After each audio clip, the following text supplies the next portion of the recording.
possible. Can I ask you what you just said, Daniel? Can you go into detail? We know how they treated Gallant. Talk a little bit about Marc-Andre Fleury, because I agree with you on this one. The way he was treated and not used. Can you just go into that a little further? Your thoughts on that? Sure, absolutely. So plenty of reports have been released from various sources that are reliable that in early June, Marc-Andre Fleury was being told, "Hey, don't worry, you're the number one. We're adding Leonard just in case there's an injury or something like that." Oh, okay? wow. So they're telling him that in early June. They're telling Lehner, or that they're going to work on a 5-year deal with him. So you can start looking for houses in this whole deal because you're going to be our guy going forward.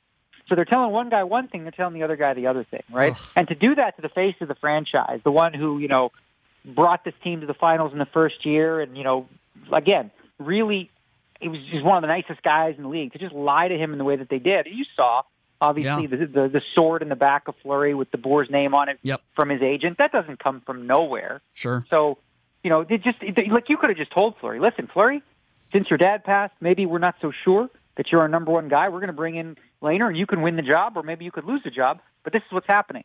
And listen, at least be honest with him and up front. Yeah. Don't string a guy along. It's just unnecessary and wrong. Agree. Yeah, it sounds despicable. But people